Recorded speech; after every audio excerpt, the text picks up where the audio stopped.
It's another flashback episode. I was maybe not exactly a fan of the previous one, but every day is a new day in Springfield.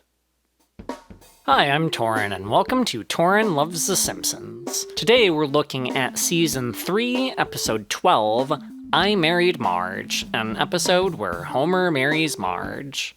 Let's dive on in. We're starting with the humor, and today we'll be starting off on a huge tangent, so with apologies to any audio-only listeners out there, here's a time you can skip to if you don't want to hear this whole bit. But okay, so very early on in the episode, Homer complains that, for him, a new baby is, and I quote, all diaper changes and midnight feedings, to which Lisa replies, doesn't Mom do that stuff? And Homer's response is, yeah, but I have to hear about it. I find this joke hilarious in a very morbid kind of way. Like, it's not funny in the haha Homer lazy and dumb sense. That angle does absolutely nothing for me here. But in the sense that it's been acknowledged in popular media for decades that there's a major problem of men in heterosexual marriages, which, as a reminder, were the only type of marriage at all until quite recently, often expecting their wives to do all the child rearing and housework stuff on their own with a smile on their face. This is genuinely absurd. There's a major problem of balance of power in many heterosexual marriages, where men often feel entitled to dictate, entitled to their wives' labor and even their bodies. These are things the show often comments on in some way or another, but this is such a direct commentary that it's just plain absurd to think that in 30 years, nothing has really changed. Okay, that might not be totally fair to say that nothing has changed. It's hard to quantify how common it is for men to subjugate women now versus how common it was in the early 90s. But I want to examine Steven Crowder as an indicator of the problem at hand. I saw a Little Joel video recently, which, by the way, I want to credit Little Joel and perhaps his spirit twin, Big Joel, as the stylistic inspiration for this entire segment that I'm just now realizing I'm doing in analyzing this joke, where Small Joel discussed a video that Steven Crowder deliberately put on the internet to talk about the divorce that he's now going through, where Crowder states his belief that his wife shouldn't be allowed to divorce him when the desire for divorce isn't mutual. Like, he acknowledges that the law currently provides for that, but he's saying he doesn't think the law should allow for her to divorce him. It's unclear what exactly he believes, as even in the part of the video where Crowder tries to specify his beliefs, he kinda hints that he doesn't think divorce should be allowed at all, but then less than 10 seconds later laments that divorce is permitted when one party wants it, period, hinting that he thinks it should be allowed if both parties agree to it. And I'm only citing the Little Joel video because I think it contains enough to support my point. And also, I don't want to actually watch Steven Crowder's content, but take it with that grain of salt, that I am just going off a few clips that were potentially cherry-picked via another channel, clips specifically selected in order to criticize Crowder. But I think the criticism seems apt. And while looking for the Little Joel video to rewatch while writing this commentary, I came across this video description, and again, I don't want to actually watch the content, so take it with that major grain of salt that I'm literally just reading the beginning of the video description, where it seems to indicate Crowder would yell at his pregnant wife about doing housework. But based on that video description and what we see clipped in the Little Joel video, it doesn't sound like Crowder is exactly setting an example to his viewers, to his fan base, that they should respect their wives. And why do I care? Well, this is a guy with almost 6 million subscribers on his YouTube channel. Now, I'm not saying that I think every one of his subscribers is a man who feels entitled to lord over his wife, but I think it's fair to say that quite likely a very large portion of his viewers is generally aligned with him about the beliefs that he specifically expresses on his channel. For most people, if they disagree, they will unsubscribe. So again, I feel Steven Crowder and his staggeringly large YouTube channel are an indicator that Homer's words resonate with a lot of men, not in a critical way, but in a right on brother kind of way. In this moment, I hate Homer Simpson. But in that same moment, I love the criticism that the show is using him to make. That there often needs to be a better balance of responsibilities and power in heterosexual relationships, particularly those with children.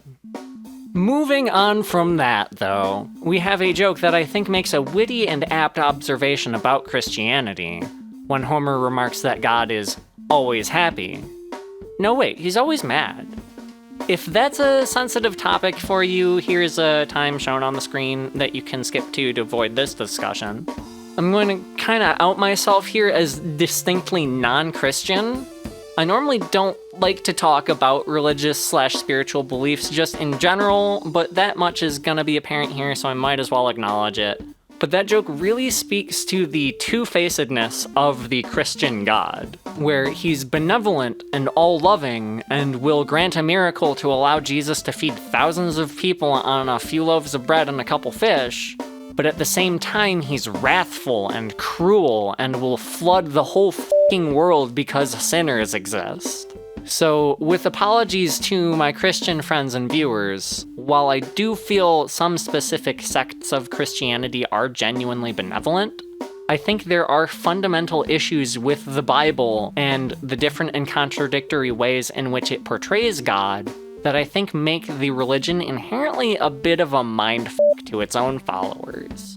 And that is to say nothing of the ways in which the Bible is often misconstrued, such as how the passage saying, "Hey, don't be a pedophile," gets interpreted to mean, "Hey, don't be gay," thus forming what in reality is an extremely sandy foundation for basically all of homophobia, yet somehow that homophobia monster is built incredibly sturdily upon that sandy foundation, because so many Christians believe that sand to be stone.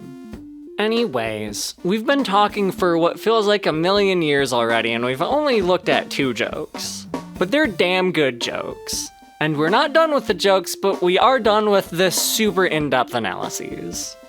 I love how the earnestness and wholesomeness of Marge reading Homer's note card with his marriage proposal script is interrupted by Homer affirming, "Yeah, that's the card, give it here." This is a great example of a joke that depends heavily on its timing and build-up, perhaps more so than on what the characters actually say, but it's one of my favorite moments of the episode. The last joke that I really feel a particular need to talk about is the episode punchline.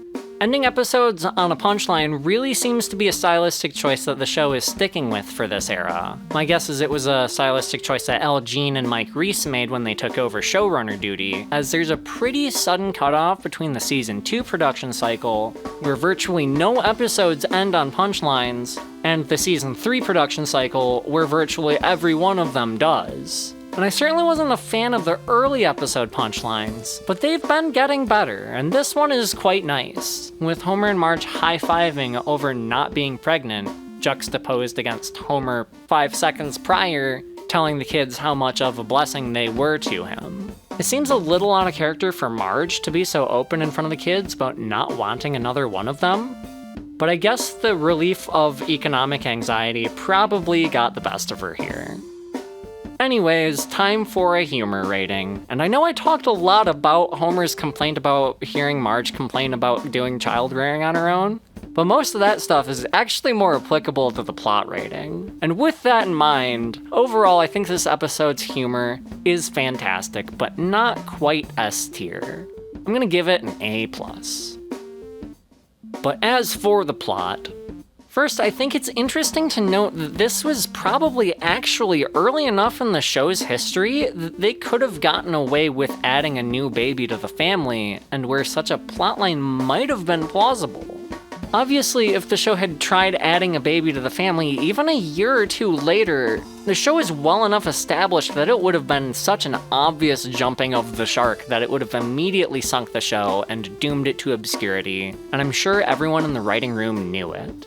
But this is just early enough that I think it maybe could have worked. I also think it's charming to see a perspective of The Empire Strikes Back being new.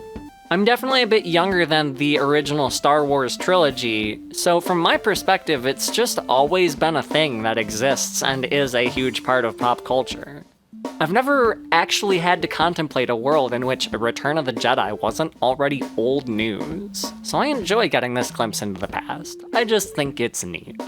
This episode does a lot to develop the adversarial backstory between Homer and Patty and Selma, and I generally don't like to place too much stock in what any one episode does when discussing other episodes, because I interpret every episode of the show to be its own little universe, independent of the other episodes. But Patty and Selma have been consistently portrayed as being as cuttingly derisive of Homer as possible, as often as possible. So for that particular aspect of their characterization, I think it's fair to look at it as continuous across episodes.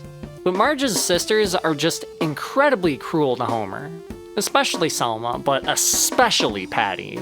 Like, when Selma was about to tell Marge where to find Homer, and Patty shushes her, like, Selma does spill the beans before much longer, but still, that's just mean. When Marge is so anxious to see Homer again that she gets excited that it might be him anytime someone walks into the room, and the twins know where he is and choose not to tell her, I may not be sympathetic to Homer in the context of how he treats Marge in their marriage, but I am sympathetic to him in the context of how his in-laws treat him. And here, they even demonstrate that they value keeping Homer away over Marge's happiness and autonomy.